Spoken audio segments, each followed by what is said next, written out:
I'm so excited that we have Innovate Digital Solutions as a sponsor of heCast this season. Innovate Digital Solutions provides anything that an office might need: hardware, software, IT, copy machines, things like that. They make an office run more smooth, and they're really good at it. But one of the things that I love about Innovate, their founders, Andre and Katia Brasso, they're people that don't just believe it's important to build a strong business, but also to take that success and build a strong community around them. They really have a heart for what heChanged It is doing. People they love have gone through some of the stuff that we talk about on this show. Andre and Katia both believe that you can build a life worth living, and there are these evidence-based solutions that can help build that life.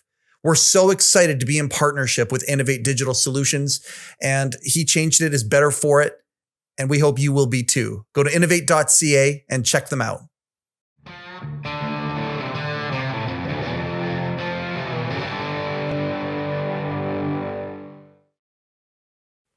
Welcome to heCast, the official podcast of heChanged It. As always, I'm Mike Chisholm. As always, I'm excited to be here and to talk a little bit about the world of men and the world of mental health and how they converge with each other. If you haven't downloaded the heChanged It app yet, what the heck are you waiting for? Go to heChangedIt.com. You can find or look for us in whatever app store is your technological persuasion. You can find out all about heChanged It, everything that is going on, and this movement that is being created within this world. Very excited. Excited, but there's also a whole bunch of other feelings with today's episode. My dad's back, and this is kind of a trilogy. This is the finishing of a trilogy, perhaps. Maybe it turns into a quadrilogy after this, but we don't know. If you haven't seen the first couple episodes with my dad, I'll give you the Coles Notes version. The very first time my dad came on, he talked a lot about his journey that he had with anger and how in his late 50s, early 60s, he basically was given almost an ultimatum by life that if he didn't change, some things in his life were going to be taken away from him, mainly family and relationships and things like that. And he made those changes and defeated anger. And it's a battle that he still fights every day, but it's a battle that he still wins on a very continual basis. And he's a different guy. And I can say that with full authority and integrity, that my dad is a completely different guy now than he was than the man he was that I grew up with, and my sister and my brother and I grew up with. The second time he appeared on the show, we talked a little bit about part of the middle part of my dad's journey. In the first episode, we talked about, the early part of my dad's life and some of the traumas that he kind of endured and went through and absorbed. And that's where a lot of that anger came from. The second part of his life, he went through some health struggles, health journeys that led to amazing changes in his life, catastrophic changes in a guy who liked to work 50 to 60 hours a week with his hands, blue collar kind of a thing, suddenly not able to do so anymore in the midpoint of his life when he was 42 years old. A heart attack, rheumatoid arthritis diagnosis after a bypass surgery, and dealing with that and how that added towards the anger at that point and how he helped, how he went through that. Now, this is the last of the trilogy. Dad's come on the show again, and I can't tell you how grateful I am. I've watched those conversations that you and I have had, Dad. It's I would wish this for any son, to be able to have a record of the important conversations. And you're going through some stuff now, and I want to get into it with you and whatnot. And I just got to say, I'm super, super proud to be your son. I'm super proud of the journey that you've been on, and that just watching you has been a real inspiration. And haven't always been able to say that. It's pretty neat how sometimes the front half can go one way of a golf game, but then the back half can go a completely different. Safe to say your back half completely different than your front half. Safe to say? Yeah, no question about it.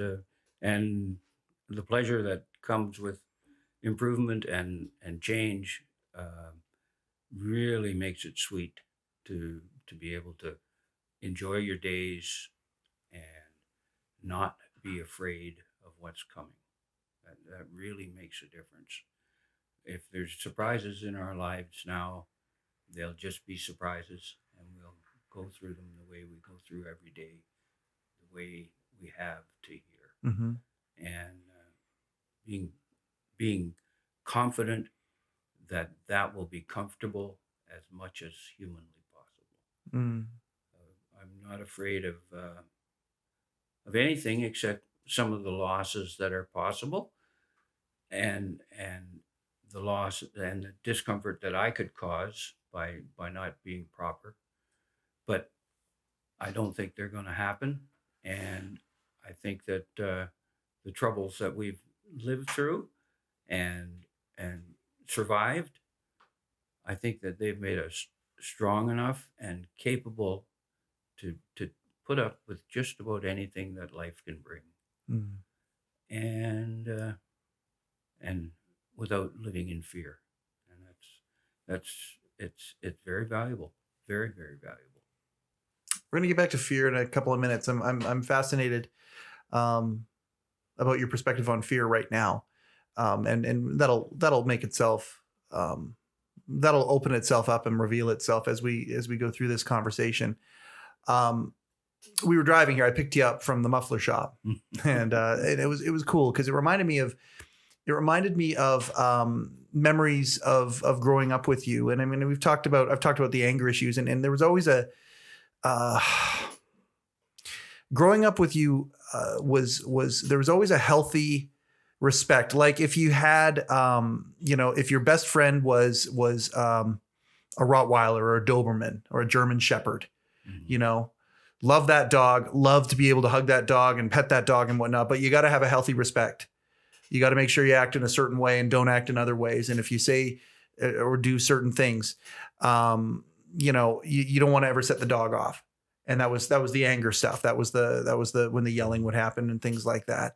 Um, but that being said, the good memories, the flood of good memories, and one of the things that I used to always do, as I was growing up, rather, you would hang out at this auto body shop, and you had a buddy who owned an auto body shop, and you and a couple of your friends would hang out there, and you do extra work on the weekends and the evenings, and sometimes because of some of the customers of that auto body shop, that would lead to crazy adventures. You all work on this pontoon that was part of a Beaver aircraft, and suddenly for a week you're up in the Yukon at a world-class fishing lodge because you guys helped out with the fleet of float planes that they had, and some of these things. And I would always ask, because the body shop was downtown in Kelowna, and the cars that would come into this body shop. I mean, I saw a Gullwing Mercedes, which made me fall in love with Mercedes Benz. Because of this body shop, and I would go down. I would listen to you guys. At that point, I'm a little kid. You guys are old guys, and you're BSing back and forth, and they're talking the way that guys do. And those are some of my best memories. And I would tag along with you. You and your friends all had scouts. A bunch of you had scouts, and you had your scout. And I would tag along with you and go to any places that you needed to go. And I'd kind of be on your hip. Go to the muffler shop. Jerry's Mufflers, been around forever. I've been there 2 or 3 times in my life with you, and I came to pick you up from Jerry's today. Yeah. And over in the bay, right beside where we started, there was a 48 Dodge, and very, very, very little had been done to this car. It was pretty much original, and you and I were a little late for this because we were there with the manager who's about to retire. He's been there for decades. And we're sitting there looking at this old car that looks like it could be right out of The Godfather, suicide doors and the big grill and all this stuff. And it threw me through a loop because I'm 47 right now. I could have been 7. And that exact same moment could have been happening. You and I hanging out at a trade shop of some sort. You're working on mom's car, getting a muffler on her car. But, and it got me really kind of reflective. And then on the way home, driving in the new Bronco I have that I've made to look like your old Scout. I attributed your old Scout with it. It got me thinking. And as we started talking about this here, one of the things that I said to you, and then we stopped talking about it because I wanted to save it for here. And I want to just pick up on that conversation right now. I want to be really careful with the questions I ask you today, because we're going to get into some stuff a little bit about what you're going through right now. And I have such deep respect for it. And it's funny because back in the day, I wouldn't be able to ask you. You got some mental stuff happening right now. Mm-hmm. And most of the time you're still you, Mm-hmm. but there's a portion of the time where you're not you in the same way. Yeah. And and stuff's going on. And I want to talk a little bit about that because I think being present and in your right mind when there are times where you're not in your right mind are happening is a fascinating place to be. And I think there's a lot of people out there that you use the word fear, would be terrified of that notion. And so that's one of the places I want to go with this. But in the car, we were talking about how when I was a little kid, there's no way I could ask you about this. If you had a weakness back then of some sort, and I would ask you about it, it would set you off. The anger would happen. Today, I have the same fear that I had when I was a kid, except it's not that I'm going to make you angry. It's that I'm going to be disrespectful or offensive in some way or anything like that. Like I'm really being careful with my language here. And that was kind of where we stopped talking about it. I want to bring that up to you right now. Can I go to some of these places and ask you some of these things? How do you feel about this? I haven't got any fear of any question that you would put to me. And if you ask me something that makes me uncomfortable, I'll just tell you that it makes me uncomfortable. Yeah. And there aren't any things happening to me that aren't normal. They're not necessarily nice and they're not fun, but they're normal. And if I take it right and behave the way that I think I can and roll over some of the terrible thing, well, not terrible, that's wrong. Some of the unusual things that are happening to me. My memory is becoming very spotty, and I'm hallucinating a little bit, and I've got a pretty good handle on that because anything that I look at now that I'm not sure about, I say it doesn't matter anyway, because it's not hurting anyone. It's making me uncomfortable, but it's not breaking the family up or causing distress more than the fact that it's happening. Mm-hmm. It's not spreading from that. And I'm so fortunate with my wife, who, you know who she is and you know how she makes things work. Mm-hmm. And she does. And she takes the sting out of almost anything with her goodness and her giving and her caring. I mean, that's who she is. And I'd rather have these things than some of the things that could have happened to me over the years. I mean, I survived 2 or 3 medical things that lots of people don't. And I'm hoping that anything that happens from here on will fit in with our lives. Mm-hmm. And it's not just me. It's for everybody else. Mm-hmm. I'm not afraid. I'm sometimes uncomfortable, but I'm learning to realize that that's just a feeling. It's not damaging. Mm-hmm. And fear can be a feeling too, and it can be damaging, but this isn't that bad. And I don't have a prognosis that says I'm going to get really bad or anything like that, because it's early days and I don't know enough about what's happening with the brain and the other things that are involved in this. And it takes time to get all the information you need to get together, and then look ahead a little bit and look behind and see where you were then and where you expect to go. And it's not nearly as fearful as it used to be. I mean, it used to be that people would have changes in their life that were not reversible. Mm-hmm. And were not treatable, and they didn't get treated. Mm-hmm. And that isn't the case nowadays. I don't know what the diagnosis will be, if it's Alzheimer's or if it's some other thing that means the same sort of thing. Yeah, like a blanket statement like dementia. Yeah, which can mean all sorts of different things, but it's a blanket that kind of covers. It's a label that we we make. Are you using any labels for what you're doing right now or feeling right now? No, because I'm close to finding out. I'm sure that when I get the MRI, that should give the information out to the medical community, or the people that are working for me.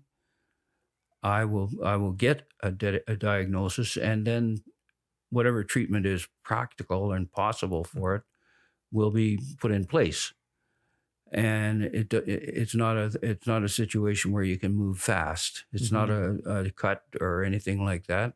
This is something that's been happening for forever in the human race, but we have some opportunities to change things in that nowadays, where there didn't used to be any 50 years ago. Yeah. You speak about mom, and I mean, I safe to say the hardest battle of your life was the battle of you within yourself. Yeah. And keeping mom, the anger stuff, the hard work that you did with yourself and for yourself. And you still do that every week. You still go to a men's group every single week when you can. Yeah. But for the most part, if you were to take all 52 weeks last year, the vast majority of them, you were there. Yeah. So it's work that's never done. No, I've changed, but I'm still me. Right. And you can change the outward view of your character and learn to interrupt the flow that is not healthy.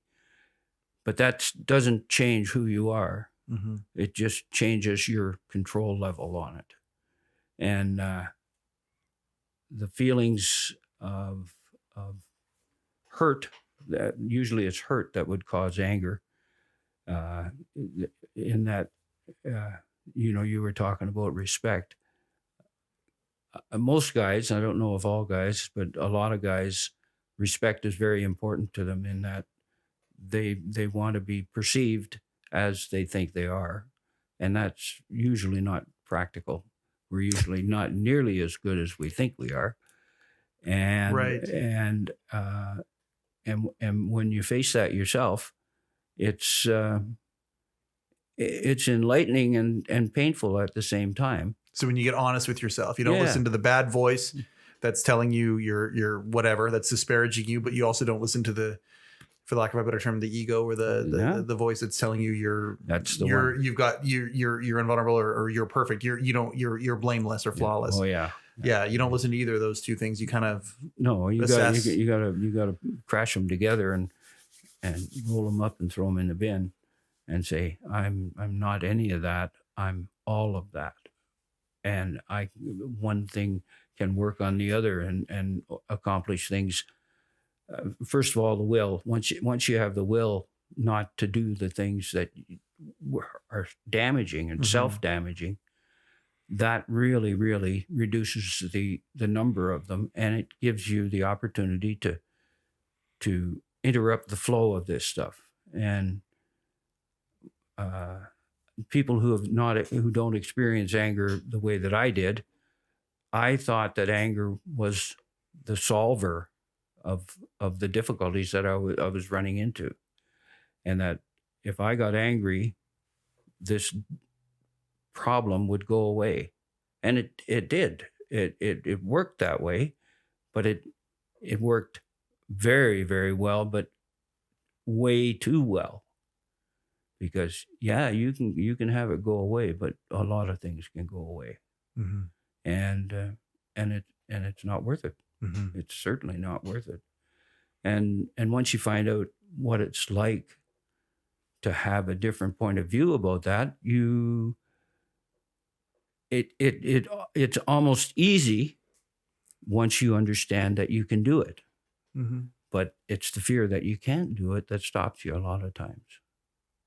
Well, I mean, and we've talked about this in the first episode too, the awareness of things, and I've mentioned many times, and I don't know if you said this in the first episode or if it's just conversations that you and I have had, but I've mentioned in many episodes of heCast since that first episode, I've mentioned how one of the things that I appreciate about you very, very, very much, you still say it to this day, is how it's such a simple thing when the opportunity for anger is there, how it took so much for you to get to this simple thing about the switch or whatever, that you don't have to be angry if you don't want, or you don't have to react in an angry way. Could you mention that? Because I think it's powerful, and I talk about it a lot. So I just well, I think that anger is a complete waste of time from what I've learned about the anger that I had, and once I realized that it was a choice. There, yeah. The simplicity of it is that it's just a choice. It's a feeling. It's an emotion, and I can control it if I choose to. And if I practice that, it gets easier and easier and easier. It's like learning to drive a car. If you do it in a sensible way and work at it, in a very few months, you can go anywhere, because your confidence is up. You know that you're capable, and you prove it every day when you do it. And that's what I do with anger now. And I can feel anger and box it up so that it doesn't grow. And which is different than bottling it up and putting it down inside. You're not doing that. No. You're not I'm not saving it. Okay. I'm not saving it, but I'm limiting it in that it can be recognized by me, but there's no reason for it to be recognized by someone else, because the anger is at me for not being capable, or not doing my homework, or not doing what I need to do in order to get through a situation like that. So you're processing it basically, internally, and just and it's really a feeling of success when you do it. So you're giving yourself a little kick, but a pat in the back at the same time, because it once you get to the point where you recognize the change yourself, it doesn't matter if anybody else recognizes it. I'm successful. And if I'm successful every day in one way or another, that's a good day. I'm glad that we kind of circled back to this, because again, the kid in me, knowing what you're going through right now and talking to mom and some of the things that you two have gone through. And I want to talk about that a little bit here. I think it's a tremendous example for people when they deal with adversity, and how dealing with adversity together, with things open and out there, is the way to go. And that's what you and mom are certainly doing right now. But as a kid, I would have been afraid to ask you about this stuff, knowing, okay, because one of the things that used to trigger anger was frustration. And so when mom called me up and told me, hey, dad's seeing some things, and reacting to them. I was. And was getting frustrated. And I just think about dad frustrated. Yeah. And I was like, okay, all right, okay. Is Mr. Toad's Wild Ride boarding for its next departure? Here we go. That was my thought. And so the idea of frustration for you used to lead to sometimes rage. Yeah. Now, obviously, hallucinations we've talked about. I'm gonna ask you specifically about them in a couple of minutes here, I'm sure, but and we can talk about it. But let's just candy coat it for a second. They're frustrated. They were frustrating to you. Were confusing. All of that stuff. Frustration shows up. Was the old pathways of how you dealt with frustration? Is that something that was that choice there, and was it harder? Oh yeah, yeah. Okay, yeah. But there was no target. Because you go to look again and they're not there. And the frustration was that when you did see them, or you did imagine people where there weren't people, if you tried to deal with them, they didn't deal back. There was no back and forth, no communication, no give or take, or no anger or anything from them. But I had fear anyway. And fear, when fear starts to get moving in your mind, you don't know if your mind is going or what is happening. And you wonder, if you don't have any knowledge to base your thinking on, you're lost. And that's what was happening to me, as I was losing control of what was coming into my head. Right. even though it was already in my head. Because that's where these things are coming from. Yeah. Yeah. So, and I mean, again, I don't want to, again, that's just being careful, but there was probably a culmination where, okay, we all kind of, mom and I were talking about things, and then you and I would talk about things, and we knew things were happening, and I've asked for updates and things like that. And now we're at the point when there's a doctor's appointment. I'm going to the doctor's appointments with you guys and stepping in like the advocate type thing. And that's just this next chapter, what this next chapter looks like. Well, that is one of the best things that could happen for me because of who you are and the way that you will look at this and the way that you'll discuss it with the people who know the stuff, and you'll be looking for information on this probably more than I will, because I know I've just turned it over to the medical community because I can't change it. At least not as far as I know. I may be able to, but I got to find out just what assistance there is in the community and in the medical system before I can put on my cape and do what I can do. Yeah.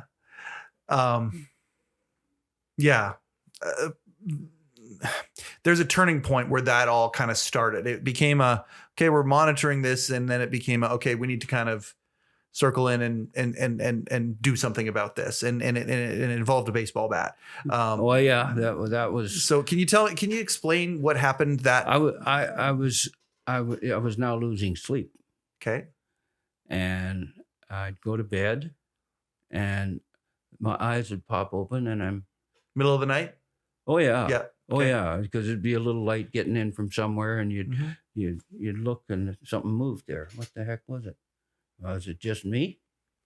Because there's lots of doubt involved in all of this too, and that there had to be something. I saw it. Well, since you're a little kid, like noises in the house at night and all that kind of stuff, right? Like that's something we've all dealt with, but suddenly it's different. It's different in that I was seeing full-size people who were ignoring me in my bedroom.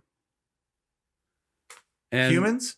Mm-hmm. Oh yeah. Recognizable? Yeah, but I didn't know who they were. And interesting. That's I was talking to them. That's a contradiction. Yes, I recognize them, but I didn't know who they were. No, because I did. But familiar though. Yeah, probably because they were there. Sometimes I'd say, well, I wonder if that mom and the little one were going to show up, because it'd be just regular people. Yeah. And why are they here? Like there's nothing here. But not people from the past, not people from not people, but still familiar. Yeah. Okay. But they didn't go away when I tell them to go away. They didn't pay any attention to me. And that was very frustrating because I had no control. And when I woke up, they wouldn't pay any attention to me. And you're awake, you're conscious, I should say. Oh yeah. And I'm sitting there looking at them and saying, what are you here for? What are you, what's happening that you can come and go the way you do? And I knew that it was my imagining, so I wasn't fooling myself and pretending, but there was just, it was like you walk into a different room that you've never been in before, and you look around and you see something that, gee, should that be there? You wonder. Yeah. And then you decide, well, I'll leave it alone unless I have to do something about it. And that's where I am now. But I've got the medical community looking now. So let's go to the baseball bat story, though, because what happened was I have this little junior baseball. Well, it's even aluminum though, like the no, it's wood. Okay, it's wood. Okay. It's an old one. It's a bonker. I picked it up at a garage sale for a bonker for fish. Sure. Okay. And I had that at home, and I've had it for years and years and years, and it was just something that would sit in the corner, and it would give you a little comfort. If there was some strange person trying to get in the house, he would pay attention to it. Yeah. And not that it was ever used for anything or had it there for years. Oh, yeah. Yeah. At least 20 years. Something you have in the bedroom for personal protection, just in case Just if stuff you goes can't, sideways. yeah. I mean, Yeah. I always had guns in the house, and that for years and years and years, and they're locked up and they're kept where they were kept. They were no use to me because I wouldn't get them out in time. No, to do your hunting anything. rifles are squared away. No, They're always and I'm not that guy who sleeps with a gun under his pillow or No. anything like that. No. But this thing gave me a little comfort, and it just represented a different power. Mm-hmm. And of course, Mom would have all kinds of imaginings, and she was never comfortable with it. So she'd move it to where I couldn't see it right now, and then I'd look for it, and then I'd find it, and I'd put it out somewhere else where I knew that I could grab it if I needed it. Mm-hmm. And then she'd find it, and she'd move it. And well, it was available that night. It was. And what she came in the room, and I can tell you what she told me she saw. But what's your recollection of? I was getting angry. Yes. At these things. Yes, because this is earlier on. Like, you're in a different place now with them now, even though they're not gone. But this is early on. I can ignore them, and I can almost make them go away just by denying them. Yeah. But it depends on how tired I am, and with the medical things I've got going on with me, I never know who I'm going to be from moment to moment because I can just fall off the energy cliff. From an energy perspective, yeah. And it's there's no energy for my mind either. Yeah, the rheumatoid arthritis stuff. It does, and we're grateful for how for the life that you've had with it because of the medical community. Yeah. But there's always there's no such thing as a biological free lunch. You get on some of these things for years.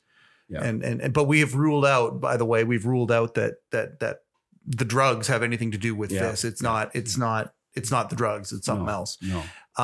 But anyway, so the anger shows up. So what do you do? Are you trying to get out? And then I'm going to make you get out. Like how did the bat end up in your hand? I picked it up. Yeah. Well, it was beside the bed, and it was within reach. Mm-hmm.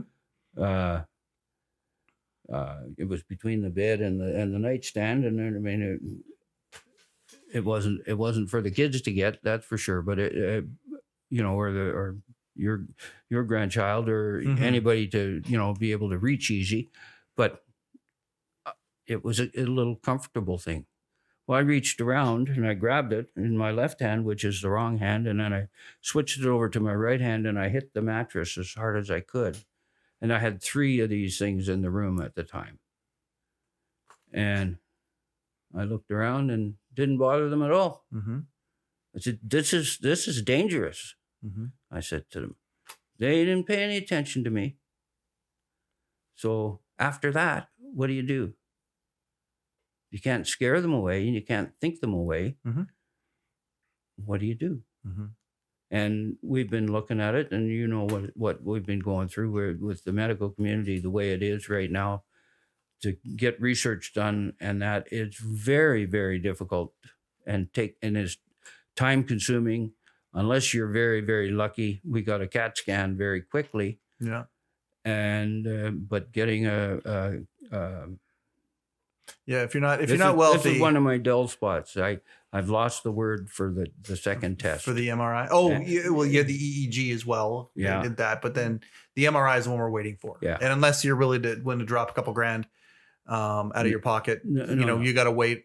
Got to wait for an MRI here in Canada. And I'm a little bit bitter about it, but not really, because I've had so many situations with the medical community where I jumped ahead. Yeah. And I don't ever feel like the medical community is shortchanging me. Yeah. I've done really, really well, and the treatments that I've got have worked really, really well. Absolutely. And I'm expecting the same sort of thing with this. I don't know how or when yet. I'm still stumbling through the knowledge part of it, and I'm not fearful of it, but I'm getting a clearer picture of it all the time. Mm-hmm. And it is an uncomfortable thing to think you could lose the ability to communicate and never get it back. Mm-hmm. So it's a shadow up there. So I'll tell you what Mom told me. Mm. So the next day I get a call from her, and she, what she saw when she became aware of the situation and heard and saw it was it brought some flashbacks for her, because it was you with the rage look on your face and back in that place again. But it was me not locked with in the my bat. Yeah, but it was me. Yes. Trying to make a change in the little environment. Absolutely. But it scared the hell out of her. Yeah. Well, that's it was terrifying for her, because it brought back a flood of, seeing the look, because you used to have a look on your face when the rage would hit, and it was the upset is very, very deep at that time. And I don't know how it works with the body and the way that it works, but you're flooded. And when you're flooded, yes, you can't see anything else. You can't really concentrate on anything at all. Yeah. And unless you're accustomed to interrupting the flooding, it just continues. Mm-hmm. And if you haven't had it, you can't imagine it. Yeah. Because it's all consuming. All your strength and your forces go towards a goal that mm-hmm. will solve this fear, or whatever the reason behind it is. You're trying to make it go away. Mm-hmm. And and fight or flight, and it was just, yeah. Now after that, mm-hmm. It was like, okay, we need to get some stuff out in the open, talk about some things. Would you say that from a fear perspective, that was the most afraid you've been so far in this place? Was that the culmination? Was that kind of it? And then after that, once we started kind of talking about it, you've gotten to a place now where when they show up, because they show up pretty much nightly, right? Last night there was a man and a woman in the dresser mirror, and I'm thinking, what the heck?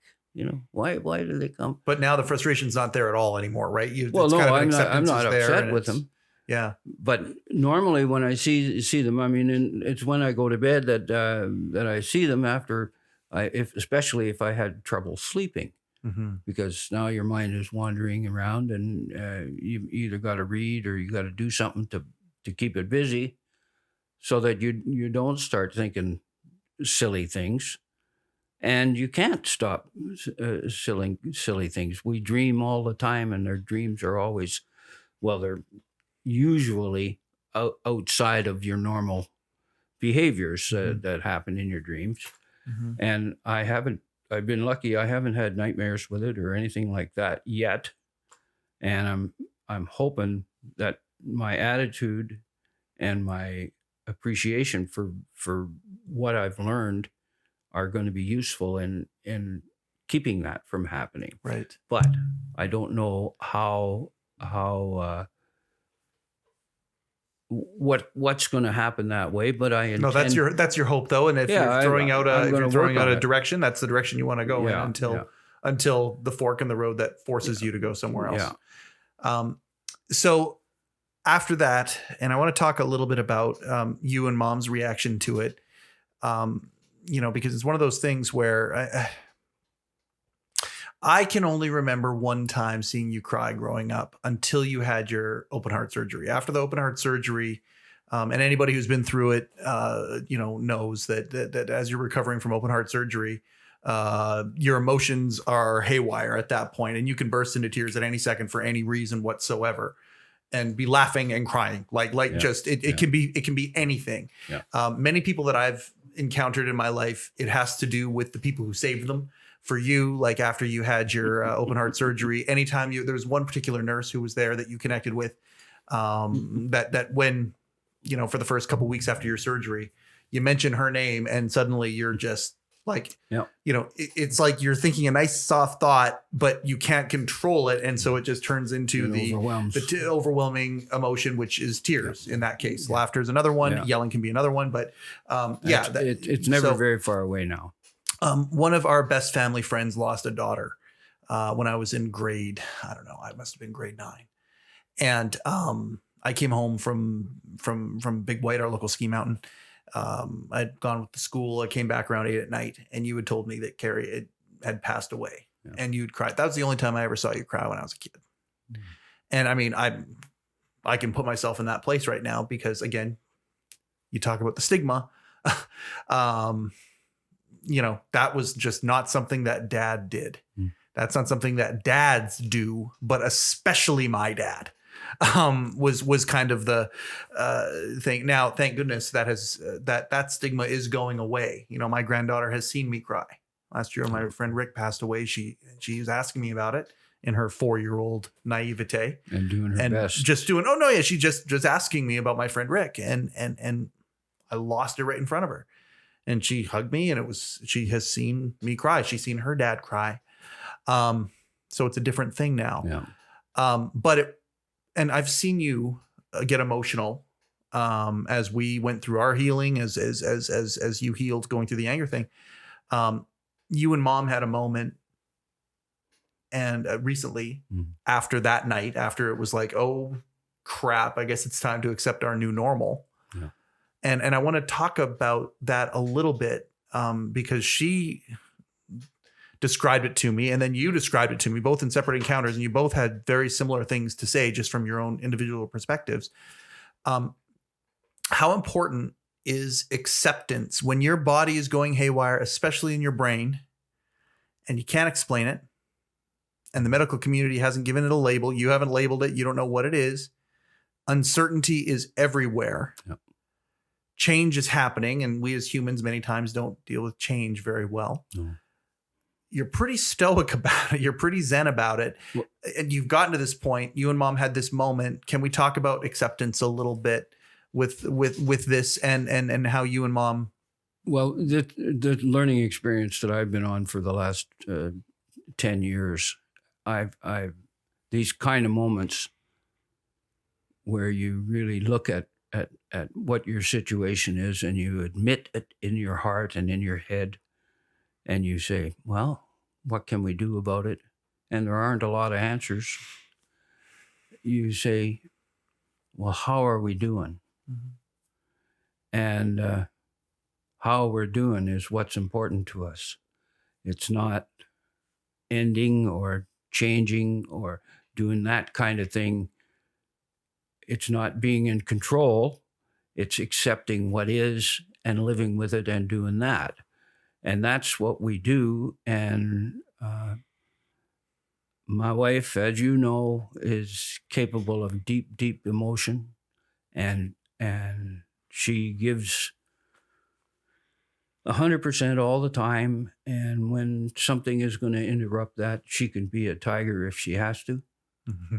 But she's the most loving tiger that anybody would ever run into. Yeah, my mom's a low-flying angel. Yeah. Yeah. And when I see her hurting, I hurt, and it's really easy to give up a part of yourself to try and help, and that's what it feels like to me when I recognize that the pressure is hard on her, and that we've got to talk about it, and we've got to recognize what is practical and what we can do, and what help there is, and how do we get it? And we've got a very different idea of what we can talk about with anybody and that kind of stuff, because that's our information source. It's people. Mm-hmm. And there's lots of stories that you can run into where people did very, very well at this kind of thing. And there's lots of stories where they don't. Mm-hmm. And I've got some of those in my past that I was aware of, and that really, really made me sad to see people change the way that they can change.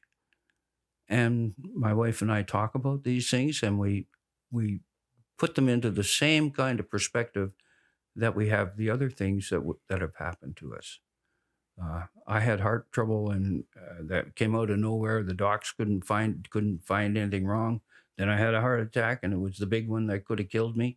And it didn't. I got to the hospital and got treated right away. And within a month or so, I got surgery.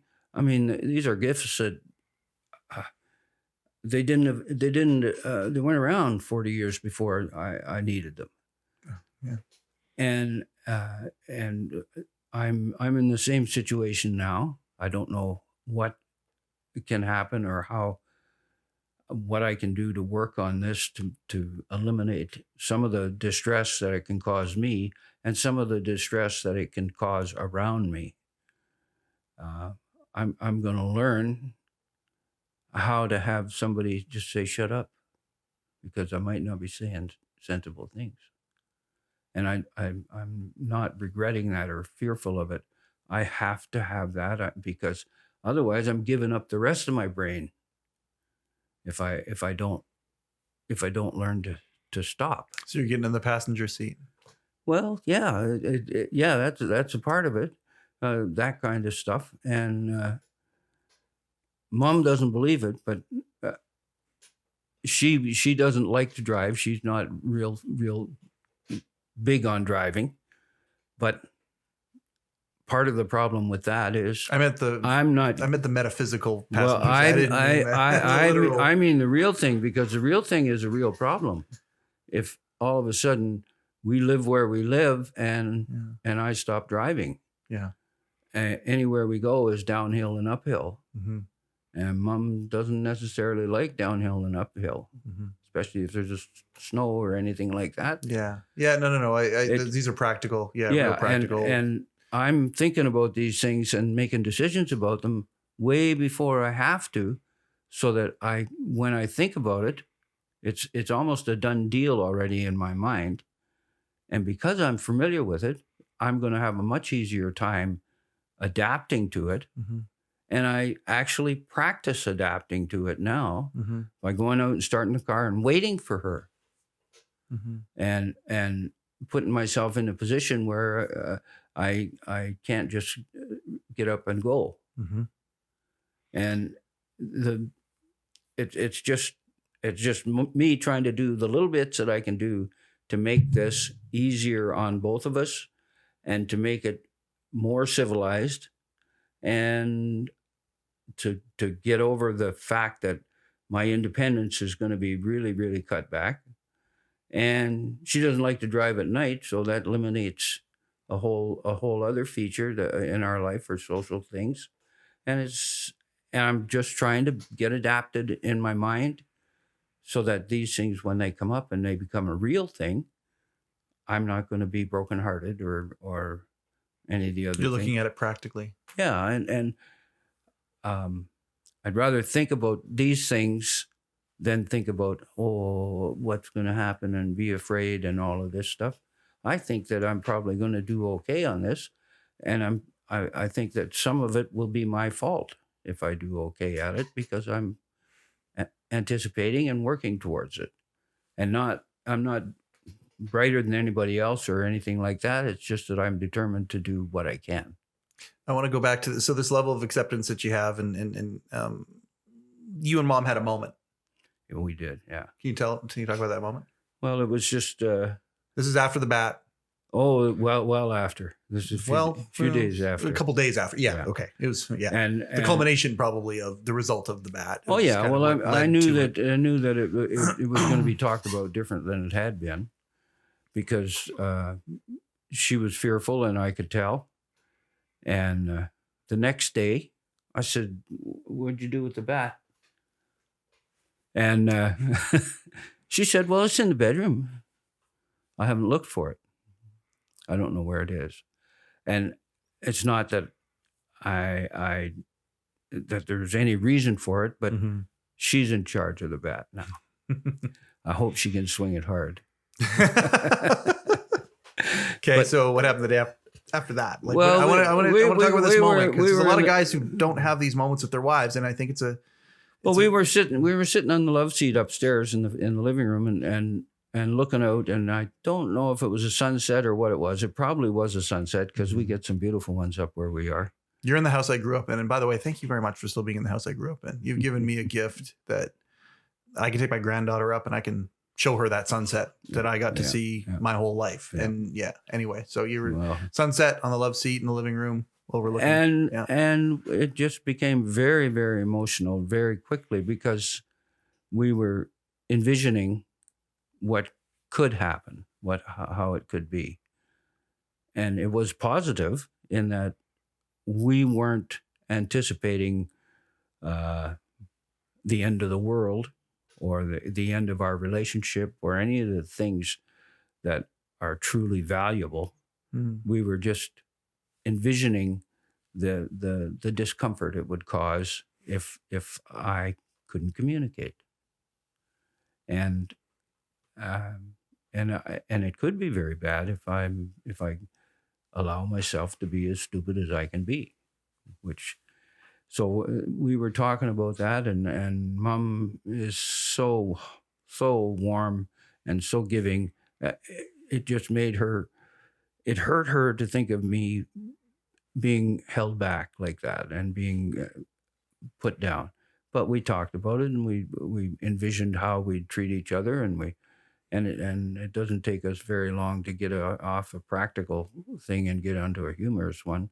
And we were going back and forth with each other, and tears were streaming both our faces, and we were hugging, and then we were loving each other just so very much, and that you just had to be together, and this is how lucky we are right now that we can do this, and it doesn't disrupt our day.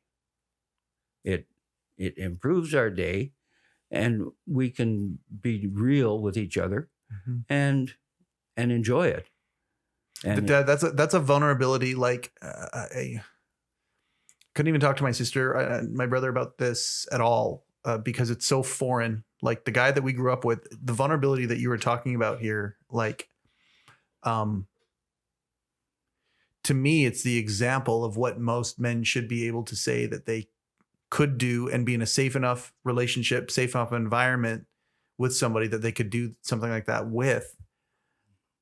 Most men in my circle are still working towards that. I mean, don't get me wrong. No. I got some guys who are my real foxhole buddies and stuff. And one of the reasons that we are that way is because we can get that way with our wives and friends and each other and with each other too. Sure. Yeah. But that is like, and it's funny because that was, I think you've done a really good job showing how accepting you've become of whatever it is that's coming. We don't know what it is. We can't label it. We know that it's something with the brain. We know that it's something that's probably going to cause independence, a loss of independence. And you're going to need to be in the passenger seat and have somebody who's kind of calling the shots and driving and doing these things in all the areas of your life potentially. Yeah. It feels like acceptance began after that moment. There's been a lot of it, but there was flashes of it before then, but that was a real...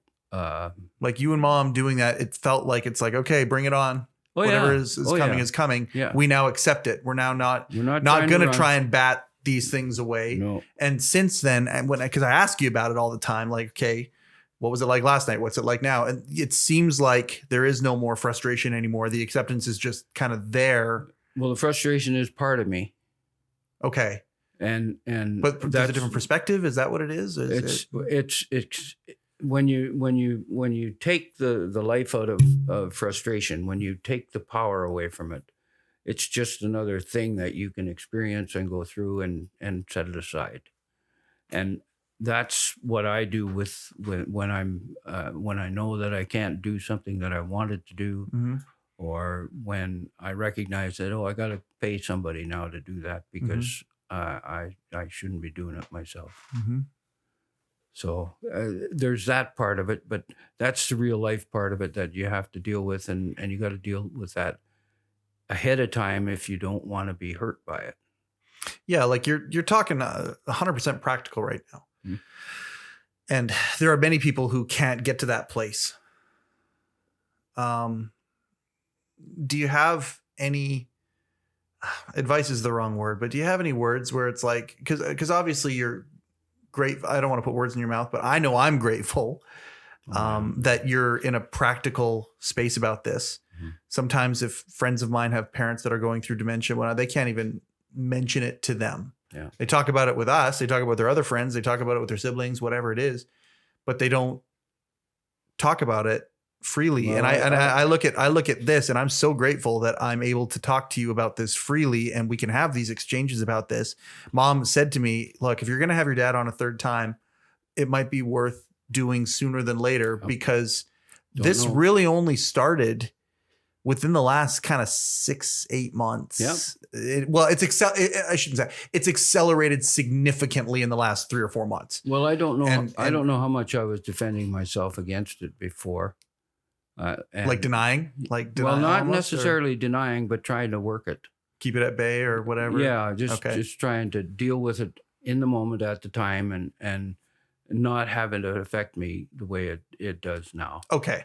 And mom's concern is that I go like that quick, and where this affects me, all of a sudden next week I'm a different person, because that can happen with. Is that a fear that you have?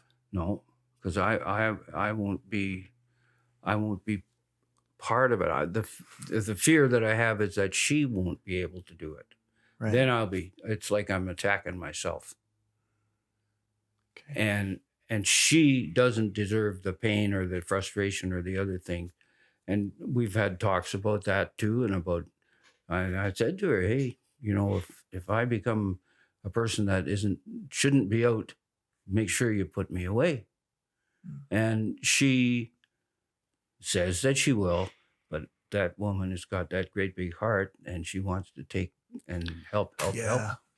And so you gotta let her know. And I do, and it's not, I'm no hero or anything like that, but she's cared for people that have this kind of thing. Yeah, Mom used to be in that business. She used to be back in the day. when you hear some of the stories of how the people behave, I put myself in that position and I say, well, I don't want to be that guy. Yeah. Especially to her. Well, no. If you're going to be that guy, you're going to be that guy to somebody who's getting paid for it or whatever. You don't want to be that guy to her. No. Yeah. No, not at all. Or us or whatever. And anyway, that's an understanding that we have. But she's going to do what she's going to do when it's her time to do it. And I can't dictate or say she has to do this, she has to do that. But I want her to know that I'm okay with it. What would you say to the guys right now who are defending? The guys right now who are knowing that they're, whatever it is, at any age, whatever it is, there's something that's hidden there that needs to, that's causing effect on the life. It might not be something exactly like this, but when you are defending and you're keeping it to yourself, what do you say to those guys? Take responsibility. Okay. And what does responsibility look like? It admitting what is there and deal with it as best as you can. Right. Because anything else that you do is detrimental. It's going to be it's going to be damaging, and it's going to make it worse rather than better. Mm-hmm. And be the best person you can be, and make the best decisions you can make for the circumstances, and you'll be happy. And you can be happy, even though you're not the same as what you were. You can still enjoy and be blessed by the people around you, if you give it now and allow that time to stretch out, so that you can do that. But if you fight it, you can only do what's practical, and denying it is not practical. Mm-hmm. Denying it is not practical. Okay. It's that's we're trying to fool ourselves, massage our mind but that doesn't work. When you go to these men's groups, are you the old guy in the room? Are there a lot of guys your age? Are you close? I got to go to one day with you. I know you've wanted to bring me. Yeah. Well, you can come anytime, any Wednesday. What? Tell me. Are you the old guy in the room? No, not. I'm not the oldest guy. We got a guy that's turning 80, and there's another one that are a little bit older in the 70s than I am, and but we've been going to the group the longest, and a lot of the stuff that is new to the other guys, we have an understanding of how it works and how it can work, Mm-hmm. and some of the things that we see and have seen are just beyond belief. You see a person come in, and 3 weeks later, he's taken on a whole new direction and a whole different way of thinking, and it's working. And you say, and us guys, of course, say, well, we did that to you. Take credit. Yeah. Yeah. And Oh yeah, we did that. And this is going to happen. But we do tell them that the changes that can happen are here. Yeah. And it's only because people are willing. Right. And when they get a change in the way that they think, all of a sudden life seems brighter. Everything seems possible. Yeah. And it's truly amazing. It's when I go to these things, I come home lighter than when I went in, and I may have encountered other people's troubles and be concerned for them and worry somewhat for them. But I've been going to them long enough that I recognize if these people go Mm-hmm. and continue to go, they're going to absorb some of this stuff, whether they like it or not, and it's going to affect them. Mm-hmm. In a positive way. Yeah. Yeah. Oh yeah. Well, they won't be able to figure out what's going on. Is there one thing that you see there that's like a pattern? Like like is there the most common? Like I assume that some of you guys that have been through this stuff, whatever it is. Yeah. I assume you see commonalities and patterns and things that are easily kind of transferred from one set of circumstances to another. Well, even though the circumstances are different, the resolution might be the same. Or similar. The hardest thing is when you see somebody come whose marriage is failing, and he hasn't worked at it. Right. And you got to be real gentle with people, and we don't tell people what's wrong with them. We tell people what's right with them. And keep doing what's right. And and to tell them that I did something that was right for me, and it worked. And the story of recognizing my anger and my ability to choose not to be angry, and the power that it gave me when I found out that I could do that, because I didn't think I had a choice. Mm-hmm. And lots of people are used to their own behavior and don't recognize that it's a very simple thing to change it if they truly desire it, because they just start thinking different. Yeah. And it works. Yeah. But sometimes it sounds too simple, and sometimes it's got to happen to them. Yeah. And it happened to me. I had been visiting the group for months, maybe 4 or 5 months already. And I'd listen and listen. And This is back when things were dark. Mom was gone. Like during that time, or no, this was after she was back. After she came back. Okay. Yeah. Because I continued to do the things I was doing while she was away. Yeah. And when she came back, she brought some confusion and changes with her that took some getting used to for both of us. And Mom is capable of all kinds of change. Yeah. And she had that going on, and she was standing up for herself and really being strong. Yeah, she created boundaries. Oh yeah, which is good. Yeah. So you're going to the group, and yeah, I want to hear about this. I want to hear about this time. You'd been there for 5 months after that. Yeah, and the change had come to me, and I was confused all the time because I could be happy when I shouldn't have been. I should have been sorry for myself, or I should have been troubled by things that were happening, and I wasn't. And it was like I was giving up responsibility, or recognizing that because I couldn't fix it doesn't mean that I was wrong or bad or anything like that. Mm-hmm. It just meant that this is the way it is. So that's the acceptance and the responsibility you Yeah. were talking about. Yeah. So that's when you kind of felt, that was one of the times that you felt it. And that's one of the things that is common to guys who come Oh, into this yeah. thing, no matter what the problem is, Oh, take yeah. responsibility. Yeah, they're kicking themselves because they got to this point when they look back, they realize that they just were thinking wrong. Mm. You know, everything that you're talking about here is summing up everything Candy and the crew are trying to do with He Changed It. I appreciate that, and I don't get involved on purpose because they got to do what they, and it's got to form from what they are doing and what they mean to do, and I just know a little bit of stuff. They're going to have a whole bunch of stuff. Yeah, like the courses and stuff in the app and whatnot. But it's funny how universally, like I look at the course. I mean, He Changed It's still a fraction of what it.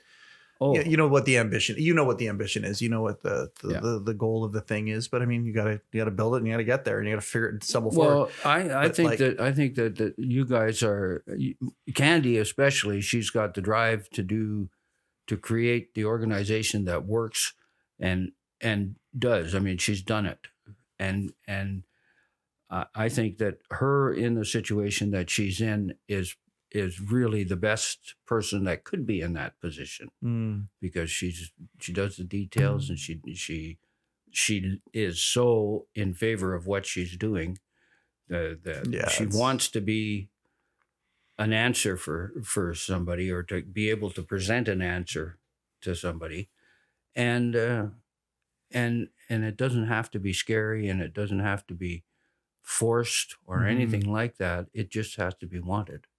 Well, and I mean, the need is there. It's just a matter of getting but it's funny. I think about the course that was developed between He Changed It and the Canadian Mental Health Association. It's tough to talk. It's in the app right now. And again, everything's in beta right now. There's going to be hopefully dozens more courses like that and all sorts of things as the app expands. Well, but it's so funny. Be a magnet. It's going to draw them. Well, and I thank you for saying that. And we want to take what you're learning now in the analog world and put it into the digital world for everybody to have, and to have it for, prevention in your pocket is what she calls it, right? I love that. That is really good because that's what I was doing. I was trying to work ahead of myself and learn to recognize when I was in trouble and try to find a switch to turn that off. And once you find the switch, boy, oh boy, you go click and you say, okay, wow, that's better. That's better. And it is, and it's a feeling of success because we are the generators of it. And if we can become the controller of it, all of a sudden we've gained power and an ability to change other things about ourselves and recognize that we have the smarts to do it. I just think about everything that's in this course, everything that I've learned along the way, and how common it is to what you're talking about that you see in this group every single week. And I appreciate the fact that you and Mom could even tell me about this moment that you had, that you didn't defend, as you put it, you didn't deny it, you didn't keep it from me very long and that sort of thing, that you were vulnerable about it. I know how, I want to close with this, the importance of being vulnerable as a man. It's so funny how it's not indicative. It's not necessarily instinctual for many, if not most men. And I don't mean to generalize or stereotype, but I think the stigma is there for a reason. I think we've all met a lot of guys just where vulnerability is nothing. Tight. Yeah. So I want to just finish on the importance of vulnerability. And what it means. Like, if you weren't vulnerable, you wouldn't have had that moment with Mom with the sunset. Oh. If you weren't vulnerable, we wouldn't be having this conversation right now. Never mind the other two that we've had. If you weren't vulnerable, a whole bunch of things for you. And you see it with these guys that come in all the time as a peer, a peer, whatever you want to call it, in this men's group that you go to. How important is vulnerability? Oh, tremendous. It's the grease that allows the wheels to turn and for change to happen, because you gotta see yourself before you can fix yourself. Mm-hmm. And the only way that is to see somebody else take the same steps that you took, or describe themselves doing it, and continue it to the fruit that you can get from the work of the grower who's taken it on to himself and changed. Yeah. And because a lot of guys will come in, and I mean, we're only a small group, but there's a core of us, about 16 of us, that are working at it and have been for 5 years or longer, and recognize that us going to this meeting on Wednesday night is medicine to us that we don't necessarily need right now, but we don't know what's going to be there. Mm-hmm. And we don't know what somebody else is going to bring. Mm-hmm. And then when you go and you get oh, right. I get what that, yeah, that's a good idea. Mm-hmm. I'll try that.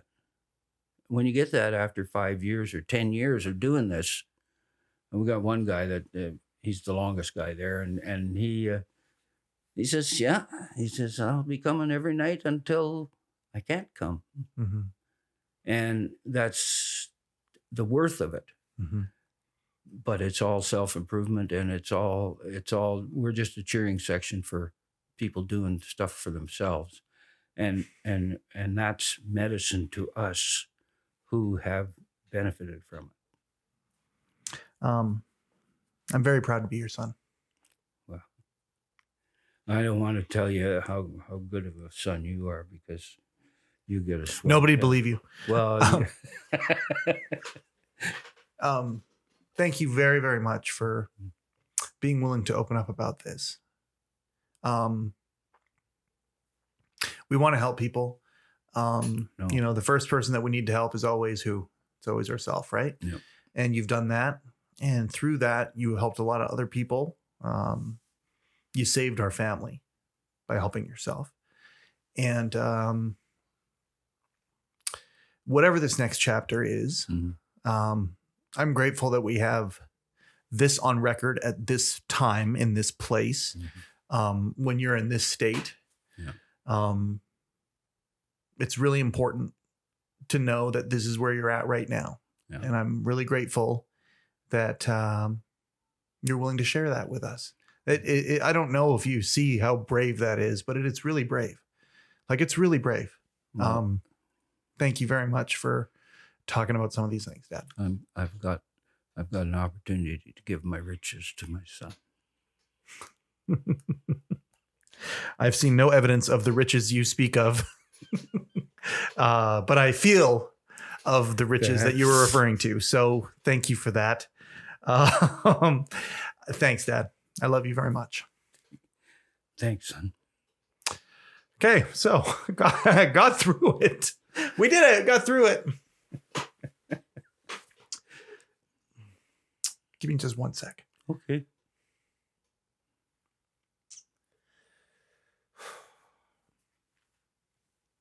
All right. I hope it's not a trilogy. I hope that we do 2 or 3 more of these, and there's 2 or 3 more chapters, whatever those things look like. But that being said, this is why we do heCast. It's to get this stuff out there and talk about this stuff. Very, very grateful for our audience that's growing. That's people that see the vision that my wife and her team see with He Changed It. Very, very excited for the future, and really grateful that we can take time to listen to people and their stories and the impact that is held within them. And it starts at home. So it's a pleasure to be able to do that. This has been another episode of heCast, the official podcast of He Changed It. My name, and his name for that matter, is Mike Chisholm. Go change something.